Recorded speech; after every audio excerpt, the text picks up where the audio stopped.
প্রিয় চাকরি প্রার্থী সবাইকে স্বাগত জানাচ্ছি। আসসালামু আলাইকুম। গত ক্লাসে আমি প্রাচীন যুগ শুরু করেছিলাম, কিন্তু প্রাচীন যুগ শেষ করতে পারিনি। হঠাৎ করে ডিসকানেক্ট হয়ে গেছে, যার কারণে প্রাচীন যুগ শেষ করতে পারিনি। আজকে প্রাচীন যুগের বাকি অংশটুকু,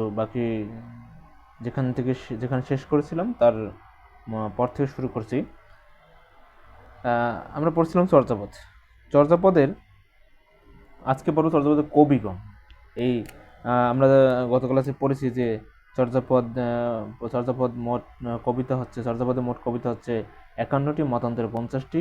তার মধ্যে 46.5টি পদ পাওয়া গেছে আর 3.5টি পদ পাওয়া যায়নি। এখন আমরা দেখব তাহলে সেই চর্যাপদের ধারাবাহিকতা, বাকি অংশটুকু।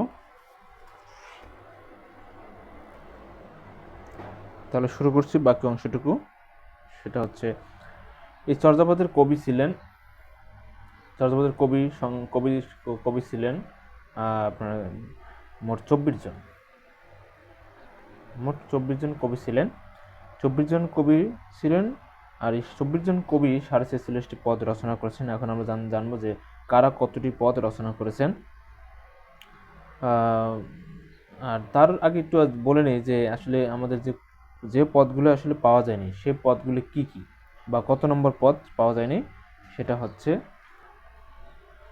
1 নম্বর হচ্ছে 23 নং পদ। এই 23 নং পদের পাওয়া গেছে অর্ধেক পাওয়া গেছে, বাকি অর্ধেক পাওয়া যায়নি। 23 নং পদের অর্ধেক পদ পাওয়া গেছে, আর 24 নং পদ পাওয়া যায়নি, 25 নং পদ পাওয়া যায়নি, 48 নং পদ পাওয়া যায়নি। এই দেখেন, 24 জন পদকর্তা যে চর্যাপদের কবিতাগুলো লিখছেন বা পুঁথিগুলো লিখছেন, সেখানে 4টি পদ পাওয়া যায়নি। সেটা হচ্ছে আপনার 24, 25 আর 48, এই 3টি পদ পাওয়াই যায়নি। আর 23 নম্বর পদের অর্ধেক পাওয়া গেছে। ওকে, তাহলে এই যে আগে বলে নিই যে এই যে পদগুলো পাওয়া যায়নি, সেই পদগুলি আসলে কার ছিল। 24 নম্বর পদ হচ্ছে, এটা পাওয়া যায়নি, এটা রচিত হচ্ছে আপনার কান্নপা। যে সমস্ত কবিরা এই কবিতাগুলো রচনা করছেন তার মধ্যে কান্নপা একজন। কান্নপার 48 নম্বর পদ পাওয়া যায়নি, 24 নম্বর পদ পাওয়া যায়নি। আর 25 নম্বর পদ হচ্ছে তন্ত্রীপা। 24 নম্বর পদ তন্ত্রীপা। এই তন্ত্রীপার 24 নম্বর পদও 25 নম্বর 24 নম্বর হচ্ছে কান্নপা, আর 25 নম্বর হচ্ছে তন্ত্রীপা। আর 48 নম্বর পদ হচ্ছে কুকুরিপা। 48 নম্বর পদ হচ্ছে কুকুরিপা।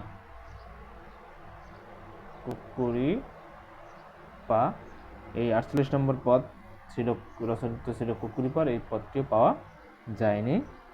আর আপনার 23 নম্বর পদের যে অর্ধেক বা 6টি চরণ পাওয়া গেছে, সেই 6টি চরণ পাওয়া গেছে, সেটা রচনা করেছেন ভুচুকুপা। দেখেন, 23 নম্বর পদের যে অর্ধেক পাওয়া গেছে সেটা রচনা করেছেন ভুচুকুপা।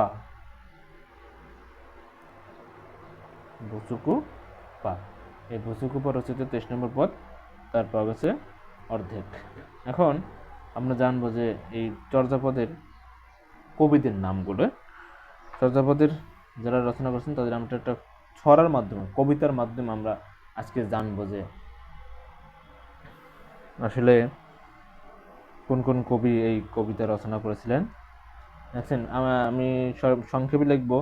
প্রত্যেকজন কবির নামের শেষে কিন্তু পা আছে। পা হচ্ছে তাদের একটা পদবী, এই জন্য আমি পা লিখবো না। পা ছাড়া বাকিগুলো পদবী ছাড়া শুধু তাদের নামগুলো লিখবো। যেমন আছেন কান্ন, তারপরে কামলি, তারপর হচ্ছে লই, তারপর হচ্ছে কুক্কুরি, তারপরে হচ্ছে চাটিন। আমি আগে লেখা শেষ করি, তারপর একটা কবিতার ছন্দ আপনাদেরকে বানিয়ে দেব। ভুচুকুপা। বুচুকু বিরুয়া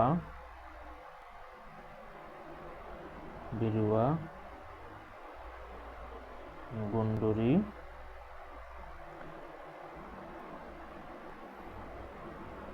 দারিক ভাদে তারক কঙ্কন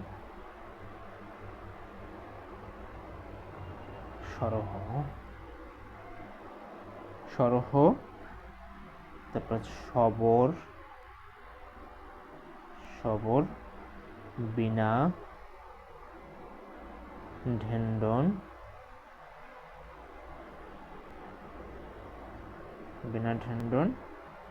ধাম মহিত্তা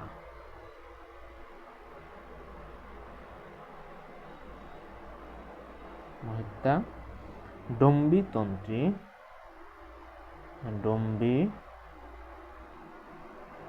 তন্ত্রী অজদেব। পুরো 24 জন কবির নাম আমি লিখতেছি। অজদেব, জয়ানন্দী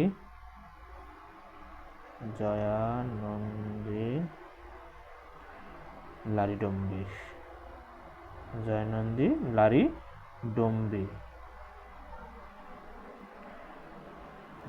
শান্তি। এই দেখেন কবিতাটা হচ্ছে এভাবে যে কান্ন কামলি লুই কুকুরি চাটিল, এখানে চাটি না, এখানে চাটিল হবে। কান্ন কামলি লুই কুকুরি চাটিল বুচুকু বিরুয়া গুন্ডুরি দারিকি ভাদে তারক কঙ্কন সরহ সবর বিনা ঢেন্ডন ধাম মহিত্তা ডম্বি তন্ত্রী অজদেব জয়নন্দী লারিডম্বি শান্তি। এভাবে কবিতার ছন্দে যদি আপনারা মুখস্থ করেন তাহলে 24 জন কবির নাম মুখস্থ করতে আপনাদের তেমন বেগ পেতে হবে না, অতটা সময় লাগবে না এবং খুব সহজে মনে রাখবে। আবার বলি, কবিতাটি হচ্ছে কি, কান্ন কামলি লুই কুকুরি চাটিল বুচুকু বিরুয়া গুন্ডুরি দারিকি ভাদে তারক কঙ্কন সরহ সবর বিনা ঢেন্ডন ধাম মহিত্তা ডম্বি তন্ত্রী অজদেব জয়নন্দী লারিডম্বি শান্তি। এই হচ্ছে কবিতা। এই কবিতার মাধ্যমে আপনারা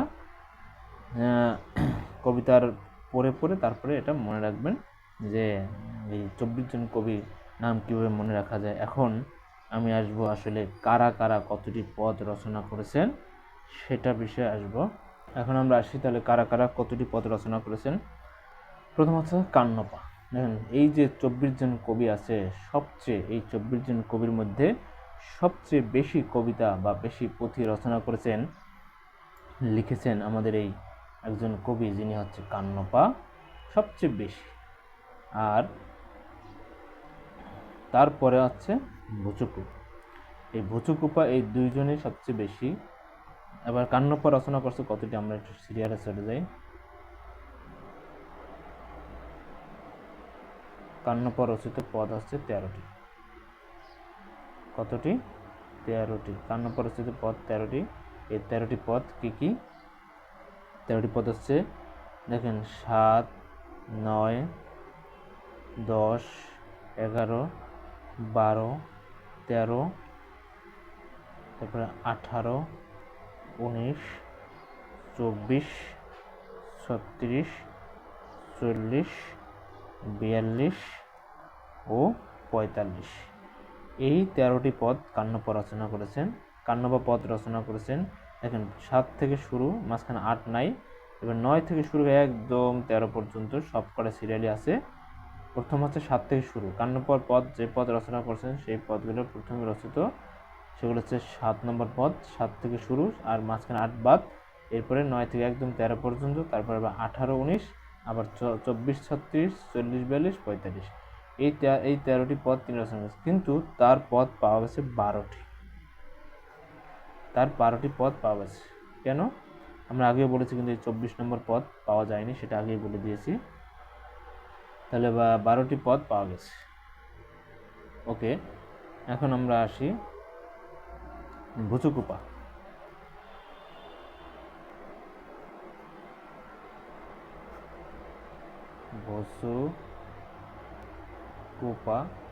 ভুচুকুপা রচিত পথ হচ্ছে 8টি। ভুচুকুপা পথ রচনা করছে কতটি? 8টি। ওনার পদগুলো 6 নম্বর থেকে শুরু, 6, 21, তারপরে 23 নম্বর পদের অর্ধেক পাওয়া গেছে, আর অর্ধেক পাওয়া যায়নি, আগে বলে দিয়েছি। তারপর 27, 30, 41, 43 ও 49 নম্বর পদ। দেখেন ভূচক উপার পদ রচনা শুরু 6 নম্বর থেকে, 6, 21, 23, 27, 30, 41, 43, 49 এই পদগুলো ভূচক উপা রচনা করেছেন। এরপর হচ্ছে সরহপা পদ রচনা করছে 4টি। সরহপা পদ রচনা করছে 4টি। এই 4টি পদ কি কি? 4টি পদ কত নম্বর 22 নম্বর পদ, 32 নম্বর পদ, 38 নম্বর পদ আর 39 নম্বর পদ। 22, 32, 38, 39 এই সব কটা হচ্ছে 30-এর কোঠায়, আর একটা 22 নম্বর কোঠায়। দেখেন সব কয়টা, এই সব কয়টা 32, 30-এর কোঠায়, আর এই সব কয়টা হচ্ছে এই একটা হচ্ছে 22 নম্বর, আর এই কটা হচ্ছে 30-এর কোঠায়। ওকে, এরপর সরহপা, এরপর হচ্ছে কুক্কুরিপা। এই কুক্কুরিপা ইনি মূলত একজন মহিলা কবি ছিলেন। কুক্কুরিপা মূলত কি ছিলেন? একজন মহিলা কবি ছিলেন। ওনার রচিত পদ হচ্ছে 3টি। ওনার রচিত পদ কতটি? 3টি। কি কি? উনি 2 নম্বর পদ রচনা করেছেন, 20 নম্বর পদ রচনা করেছেন, 48 নম্বর পদ রচনা করেছেন। এরপর হচ্ছে লুইপা পদ রচনা করছে 2টি। লুইপার রচিত পদ কতটি? 2টি। কি কি পদ? 1 নম্বর পদ আর হচ্ছে 29 নম্বর পদ। দেখেন এই লুইপাকে বলা হয় আদি কবি। লুইপাকে বলা হয় কি? আদি কবি। এরপর হচ্ছে সবরপা। লুইপারের পরে সবরপা। তাহলে সবরপা পদ রচনা করছে কয়টা? সবরপার পদ 2টি। একটা হচ্ছে 28 নম্বর পদ, আর একটা হচ্ছে 50 নম্বর পদ। এরপর সবরপায়ের পরে আমরা চলে যাব আপনার শান্তিপা। শান্তিপা কতটি পদ রচনা করছেন? শান্তিপা 2টি পদ রচনা করছেন। শান্তিপা 2টি পদ রচনা করেছেন। পদগুলো হচ্ছে 15 নম্বর পদ ও 26 নম্বর পদ। এই পদগুলি শান্তিপা রচনা করেছেন। এখন দেখেন এই হচ্ছে যারা যারা একটার বেশি আর কি পদ রচনা, তাদের নাম বলে দিয়েছি এবং তাদের পদগুলো বলে দিয়েছি। আর হচ্ছে বাকি যে লেখক আছে, বাকি যে কবি আছে, প্রত্যেক কবি একটি করে পদ রচনা আছে। পরীক্ষা আসতে পারে যে একটা নাম দিয়ে দেবে, আপনার মনে করেন যে বিনাপা কতটি পদ রচনা। তাহলে বিনাপা আমি যে এইমাত্র লিখেছি যে কে কতটি পদ রচনা করে, সেখানে কিন্তু বিনাপা ছিল না। তার মানে কি বিনাপা তাহলে একটি পদ রচনা করেছেন। ওকে,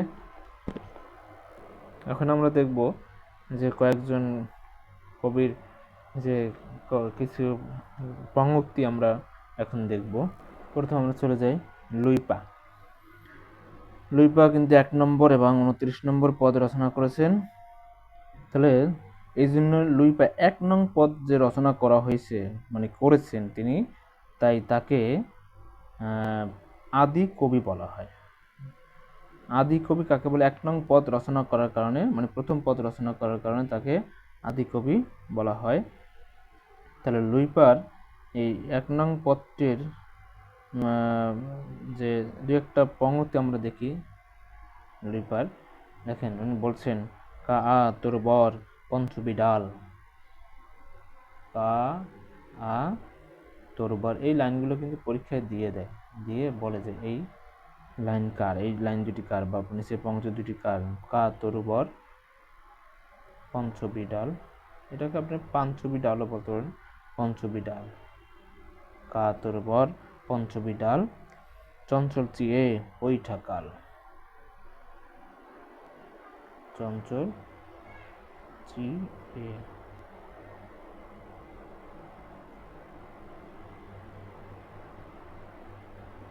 বৈঠাকাল, চঞ্চল চিয়ে বৈঠাকাল। এর আধুনিক বাংলা হচ্ছে দেহ গাছের মতো এর 5টি ডাল, চঞ্চল চিত্তে কাল প্রবেশ করে। আমি আবার বলছি, কা তোর বর পঞ্চবি ডাল, চঞ্চল চিয়ে বৈঠাকাল। এর অর্থ হচ্ছে দেহ গাছের মতো এর 5টি ডাল, চঞ্চল চিত্তে কাল প্রবেশ করে। এটা হচ্ছে আধুনিক বাংলায় রূপান্তর করলে, এই দেখেন এই ভাষাগুলো শুনলে কিন্তু আপনারা কিছুই বুঝবেন না বা বোঝা যাবে না। এই জন্যই কিন্তু এই যে কিছু বোঝা যাইতো কিছু বোঝা যাইতো না, অথচ বাংলা ভাষার বাংলা বর্ণ দিয়েই কিন্তু এগুলো লেখা হইতো, অথচ বোঝা যাইতো না। এই কারণে এইগুলোকে বলা হতো সান্ধ্য ভাষা। কখন কখন বোঝা যায়, আবার কখন বোঝা যায় না। এরপর হচ্ছে সবরপা। আমরা সবরপার যদি পড়তে যাই, তাহলে সবরপার পদ নম্বর 28 এবং 50 নম্বর পদ আপনার বলে দিয়েছি, লিখে দিয়েছি একটু আগে। তাহলে সবরপা হচ্ছে চর্যার শ্রেষ্ঠ কবি। সবরপাকে বলা হয় শ্রেষ্ঠ কবি। সবরপাকে বলা হয় শ্রেষ্ঠ কবি। কেন শ্রেষ্ঠ কবি বলা হয়? কারণ যারা এই চর্যাপদ রচনা করছেন, সেই চর্যাপদের মধ্যে কিন্তু এই সবরপা কিন্তু সব থেকে বয়সে প্রবীণ ছিলেন। সব থেকে বয়সে প্রবীণ ছিলেন কিন্তু এই সবরপা। সবরপাকে বাংলার প্রাচীন কবি বলা হয়। প্রাচীন কবি দেখেন, লইপা হচ্ছে আদি কবি আর উনি প্রাচীন কবি। আদি মানে আপনারা বলতে পারেন যে প্রাচীন কবি না, আদি কবি মানে কবিতা রচনার দিক দিয়ে 1 নম্বর পদ লইপা রচনা করছে, তাই লইপাকে বলা হয় আদি কবি।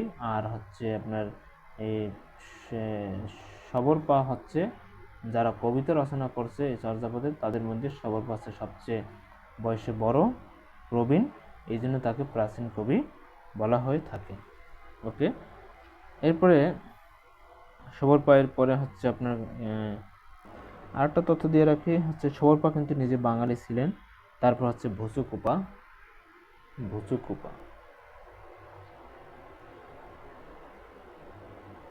ভুসুকুপাও কিন্তু বাঙালি ছিলেন।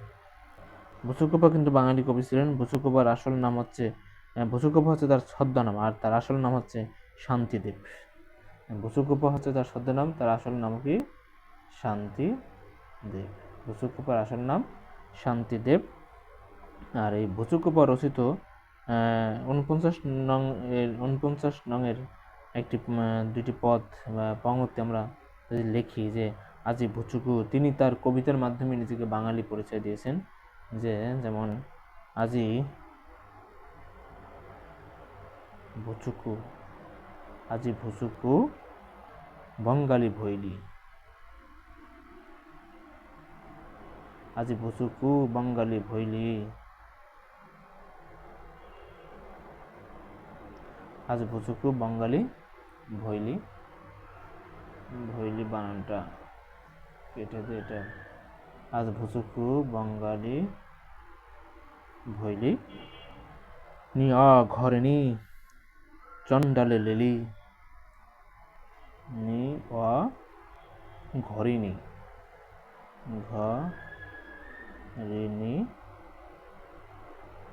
চন্ডালি বা চন্ডালে বলতে পারেন, চন্ডালি লেলি।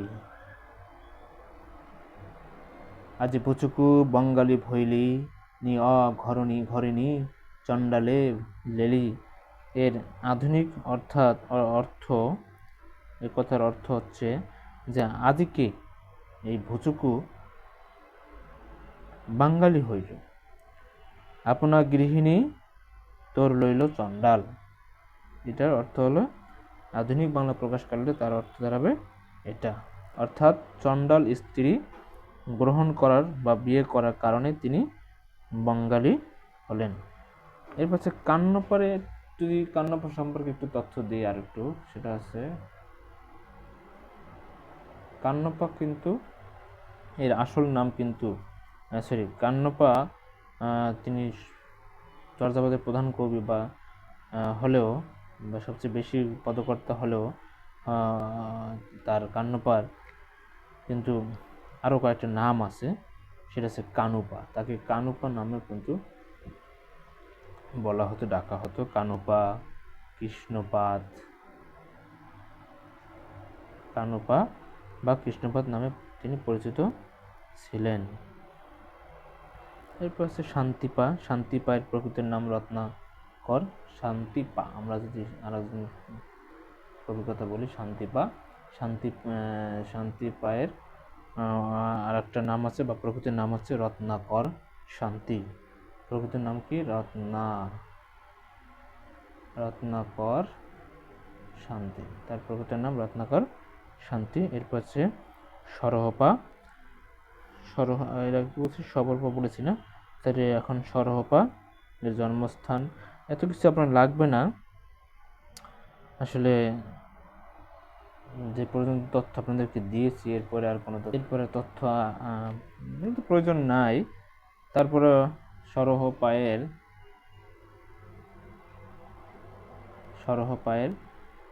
তার 38 নম্বর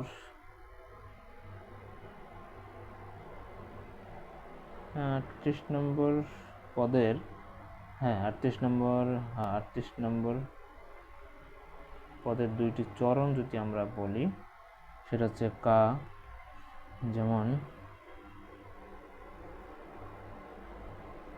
কা কা অ গাবডহি, দেখেন কত কঠিন ভাষা। কা আ গাবডহি থানটি মন কেডওয়াল, থানটি মন কেডওয়াল।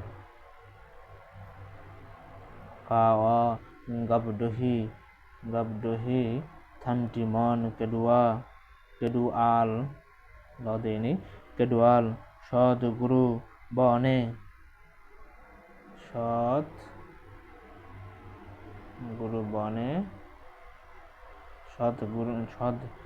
গুরু বনে ধর পত বল,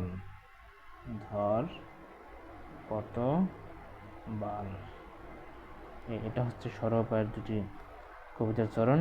এরপর হচ্ছে কুক্কুরিপার কথা যদি বলি আমরা,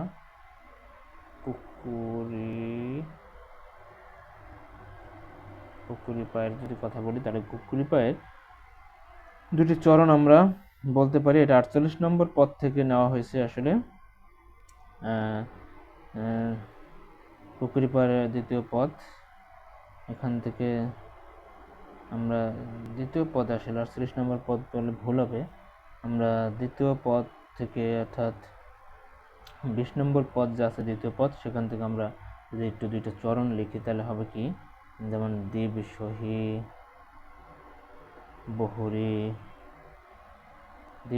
বহুরি কাউডি ভর ডর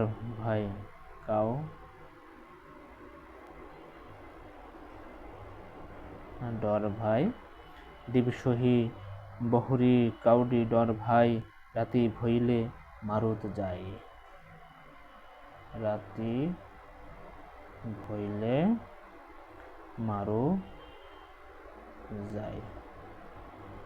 এর অর্থ হচ্ছে কি, যে দিনের বেলায় বউটি কাকের ভয়ে ভীত হয়, অথচ রাত হলেই সে কামরূপ যায়।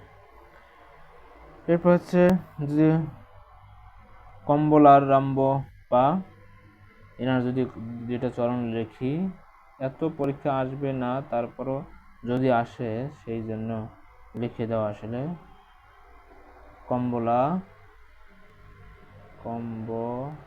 কম্বলারম্ব পা, ওনার কয়েকটি চরণ যদি লিখি, যেমন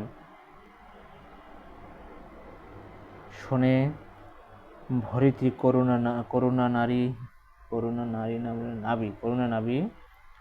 শনে ভরিতি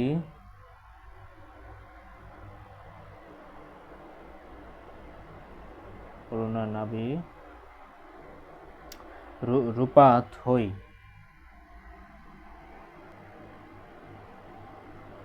রূপা থই নাহিক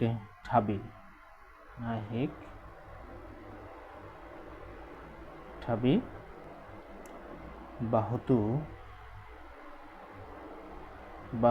কামলি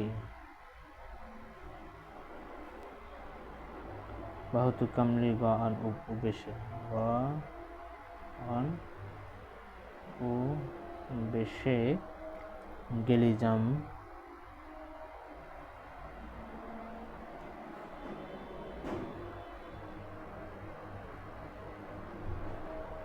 গেলজাম বাহুরই কৈশে, বাহুরই কৈশে, এটা হচ্ছে কম্বলা রম্বপা এর পদ সংখ্যা। আর কিছু দরকার নাই। এখন এই পুরো চর্যাপদে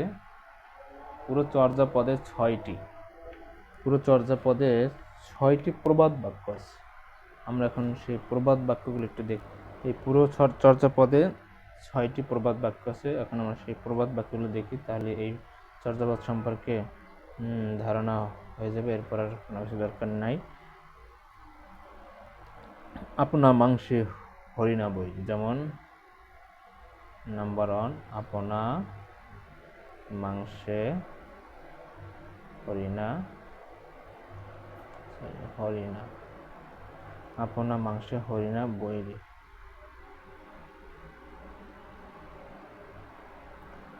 অর্থাৎ হরিণ নিজ মাংসের কারণে নিজের কারণে শত্রু।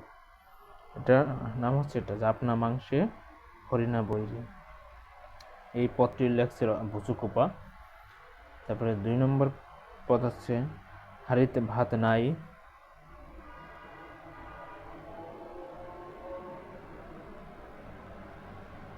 হাড়িত ভাত নাই নীতি আবেশী। অর্থাৎ হাড়িতে ভাত নেই, মানে বাড়িতে ভাত নেই, অথচ প্রতিদিন বা নিত্য অতিথি আসে। এটা অর্থ হচ্ছে এটা। 33 নম্বর পদ, এটা ঢেন্ডনপা লাগছে। এই পদটি 33 নম্বর পদ, এটা লাগছে ঢেন্ডনপা। 3 নম্বর হচ্ছে দুহিল দুধুকি, দুহিল দুধুকি বেন্টে সামআ।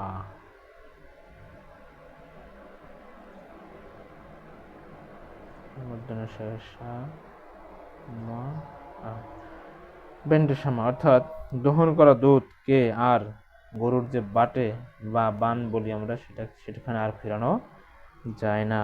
এটাও 33 নম্বর পদ, ঢেন্ডন পায়রি। এই 2 আর 3 দুইটাই কিন্তু ঢেন্ডন পায়ের পদ। এরপর আছে 4 নম্বর পদ হচ্ছে হাতের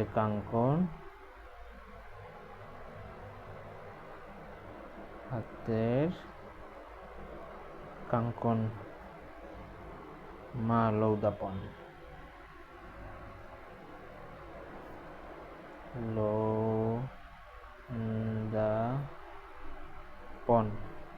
এটা 32 নম্বর পদ, সরহপায়ের এটা 32 নম্বর পদের এটা বা 32 নম্বর কবিতা থেকে বা পুঁথি থেকে এটা নেওয়া হয়েছে। তারপর এটা অর্থ হচ্ছে হাতের চুড়ি দেখতে আয়না লাগে না, হাতের চুড়ি দেখতে আয়না লাগে না। তারপর 5 নম্বরের আপনার 5 নম্বরের যে এই পদটি আছে, প্রবাদ বাক্য আছে, সেটা হচ্ছে বর্ষণ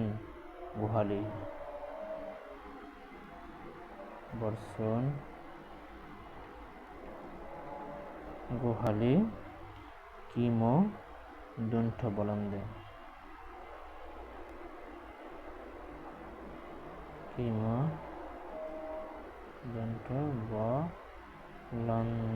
অর্থাৎ দুষ্ট গরুর চেয়ে শূন্য গোয়াল ভালো।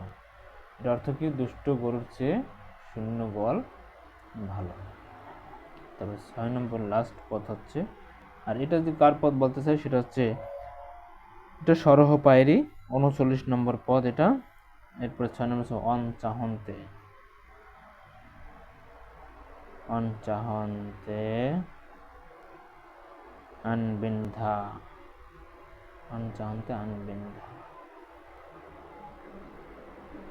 এটা 44 নম্বর পদ, কঙ্কন পায়ের। অর্থাৎ এক চাইতে গিয়ে আরেকটা বন্ধ হলো বা বন্ধ হয়, এমন বিষয়টি এখানে বলা হয়েছে। চর্যাপদের, আশা করি চর্যাপদের এর বাইরে আর পড়ার কোনো প্রয়োজন নাই, এটুকু পড়লেই যথেষ্ট। চর্যাপদ সম্পর্কে মোটামুটি ধারণা যদি তারপরে যদি কোনো ভুল হয়ে থাকে বা যদি কারো কোনো পরামর্শ থেকে থাকে তাহলে অবশ্যই কমেন্টে জানাবেন। সবাইকে ধন্যবাদ।